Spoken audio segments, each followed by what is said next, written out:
This morning's scripture reading comes from Luke 12, verses 13 through 21, and it can be found on page 70 of the Pew Bible, page 70 of the New Testament. Someone in the crowd said to him, "Teacher, tell my brother to divide the family inheritance with me." But he said to him, "Friend, who set me to be a judge or arbiter over you?" And he said to them, "Take care, be on your guard against all kinds of greed. For one's life does not consist in the abundance of possessions." Then he told them a parable. The land of a rich man produced abundantly, and he thought to himself, "What should I do? For I have no place to store my crops." Then he said, "I will do this. I will pull down my barns and build larger ones, and there I will store all my grain and my goods. And I will say to my soul, 'Soul, you have ample goods laid up for many years. Relax, eat, drink, be merry.' But God said to him, 'You fool, this very night your life is being demanded of you. And the things you have prepared, whose will they be?' So it is with those who store up treasures for themselves, but are not rich towards God." This is the word of the Lord.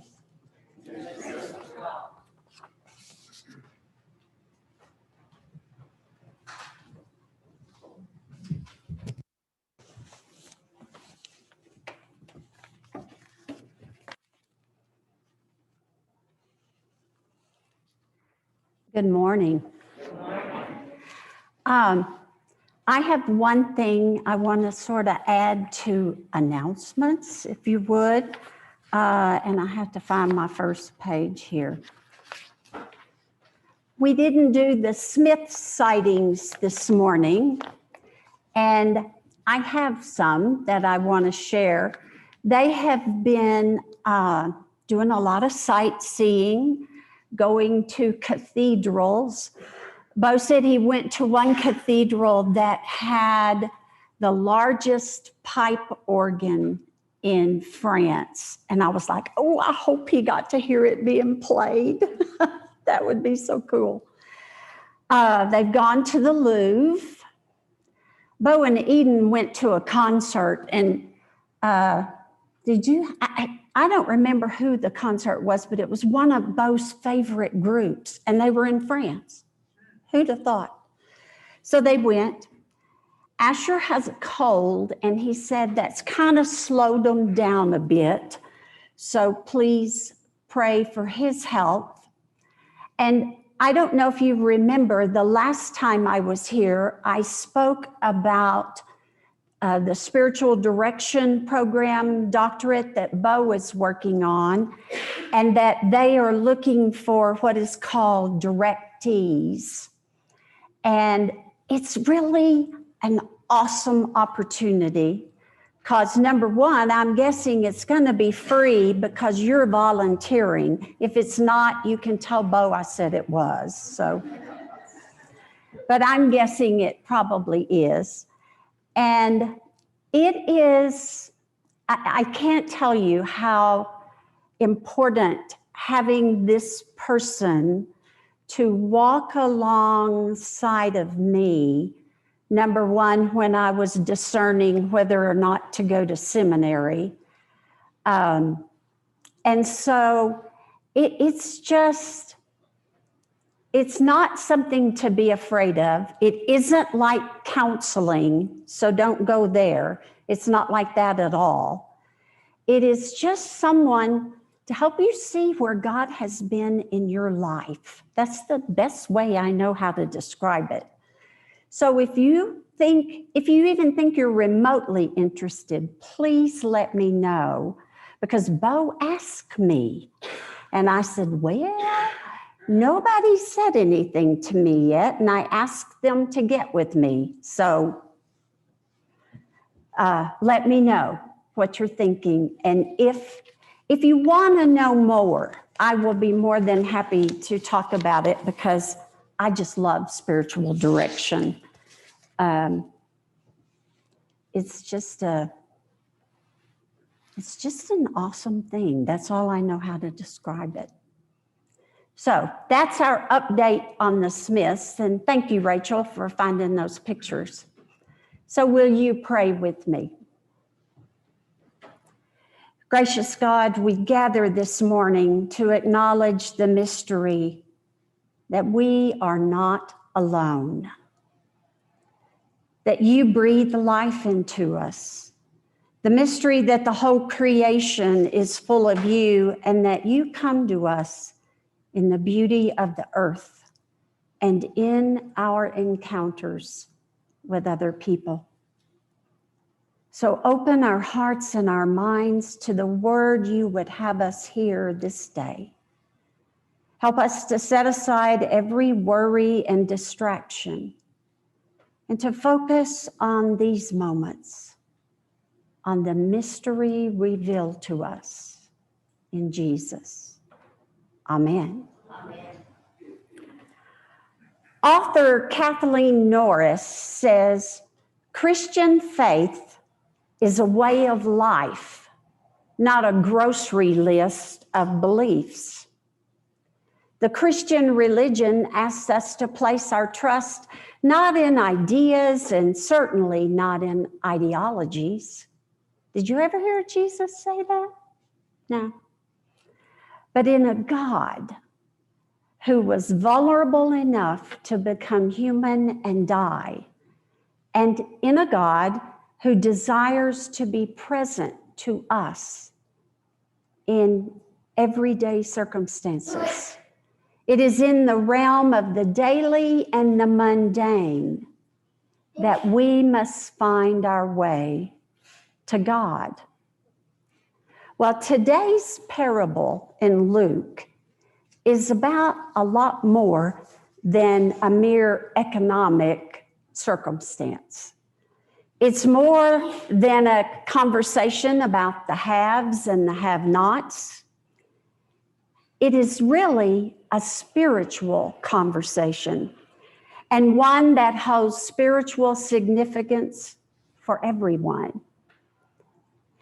You see, in the ancient world, before the monarchies in Israel, there wasn't a lot of conversation about poverty. Why? Because people were tribal. They lived tribal lives. Everyone ate out of the same pot, literally. But then people settled. Tribal leaders were replaced with kings, and things just went downhill from there. Because we remember how God felt about electing kings. 1 Samuel chapter 8 tells us the people had been begging God for a king.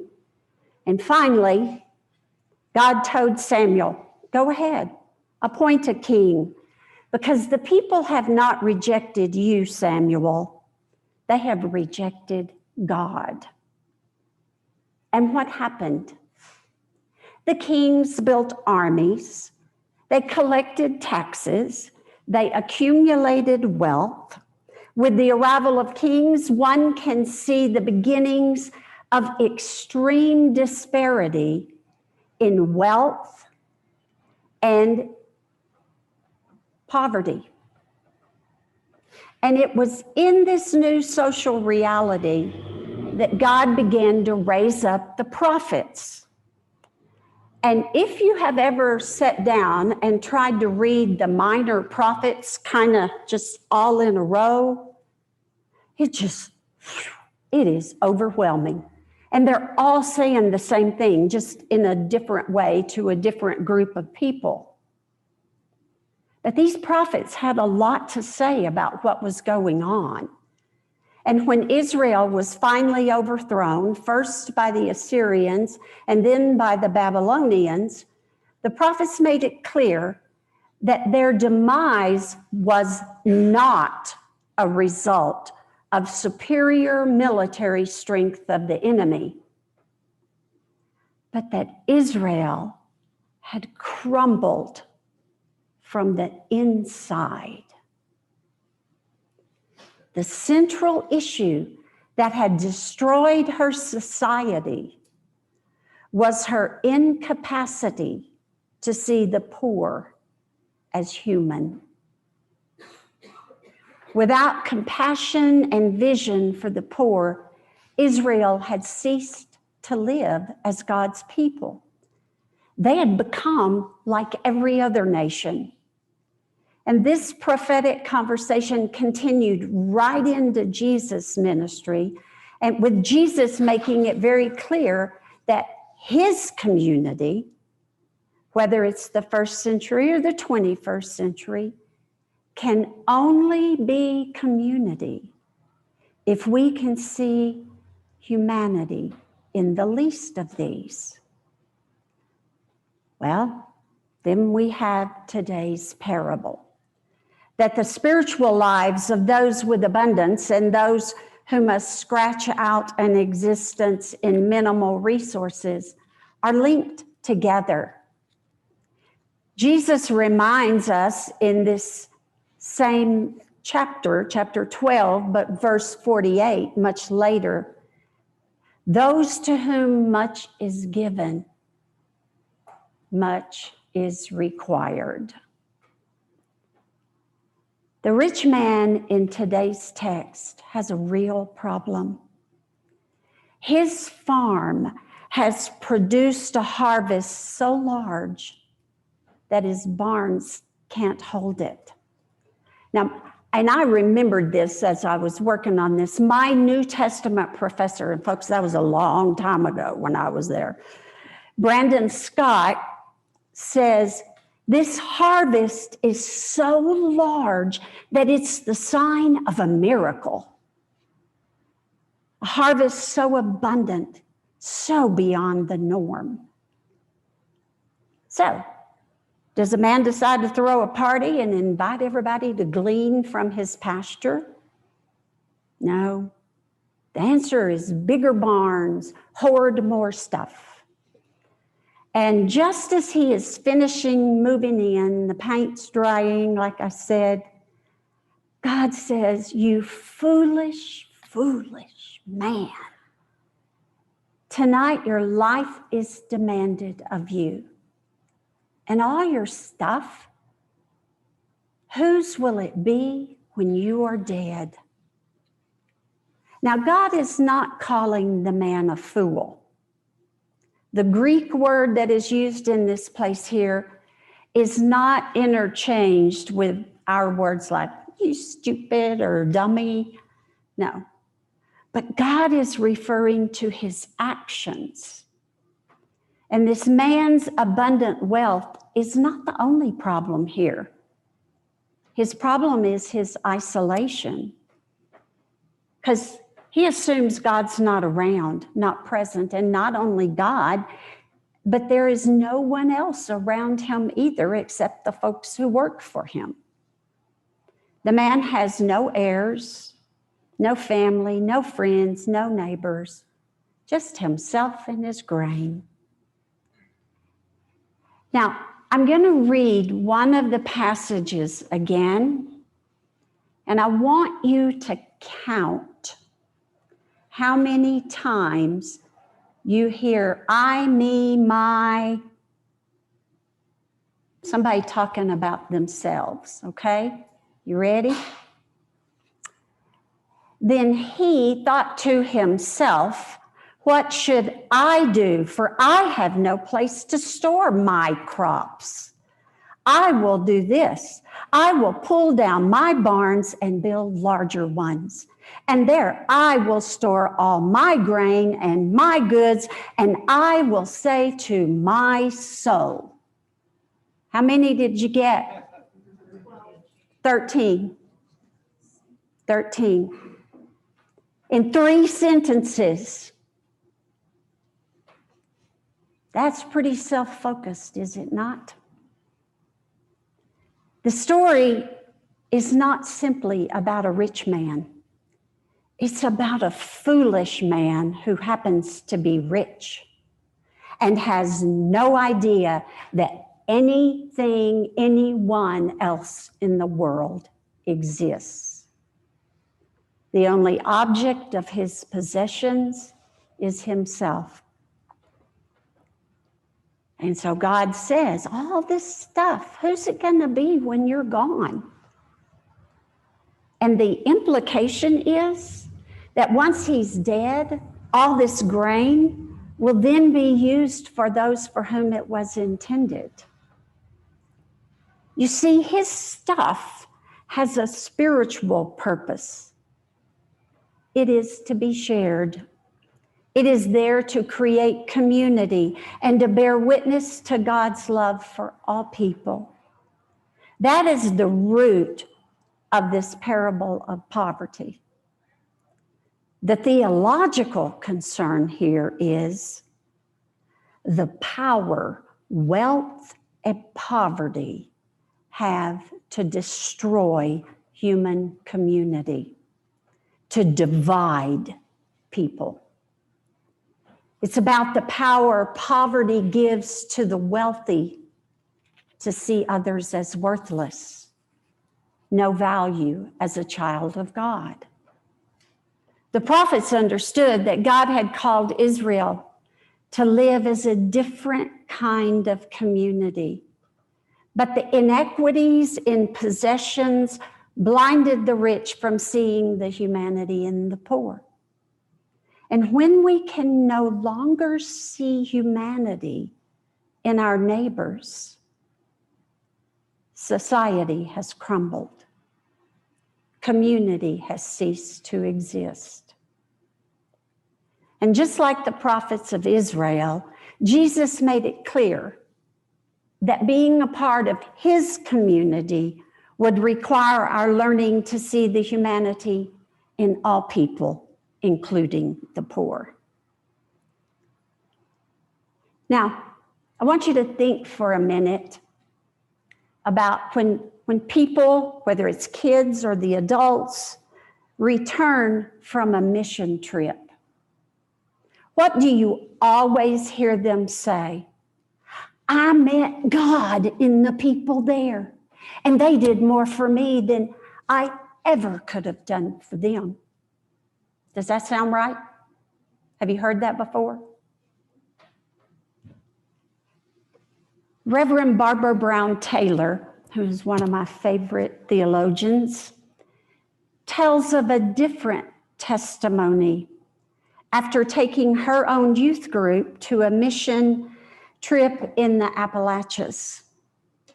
It was their last evening there, and they were all sitting around the campfire, and they were singing and sharing stories, and she noticed one young boy from the community get up and walk away. Well, as it concerned her, so she got up and followed him, and then she could see that he was crying. And she asked him, "What is wrong?" And the young boy looked at her and said, "I am so grateful you guys have come here, and I have enjoyed everything. But I didn't know I was poor until you guys came."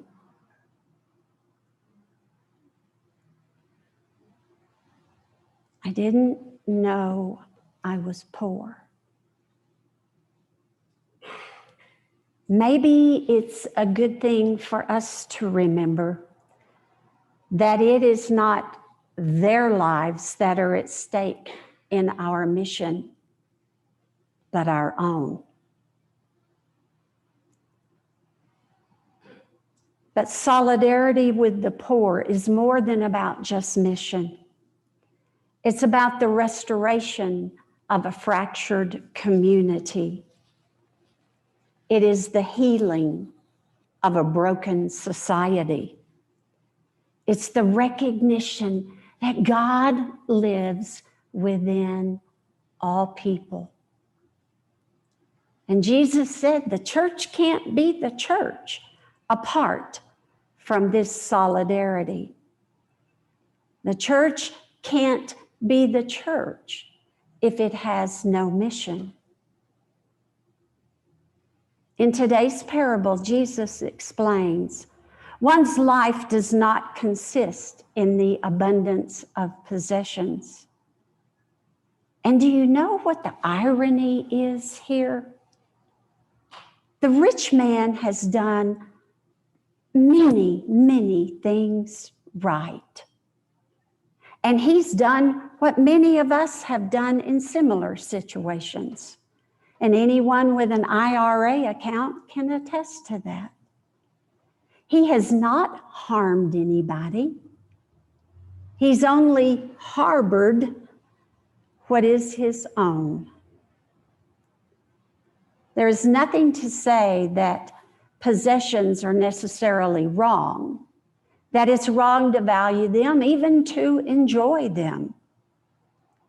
But possessions carry with them responsibilities. They are not owned. They are not to be used to exploit others. And really and truly, they do not even belong to us. Because you see, everything we own is on loan to us from God. And the sooner we realize that, the quicker we might do something about it. More, not less, is demanded of those of us with abundance. There is a quote that is attributed to Tagore, which says, "All that is not given is lost." This very night, your life may be being demanded of you. Be rich toward God.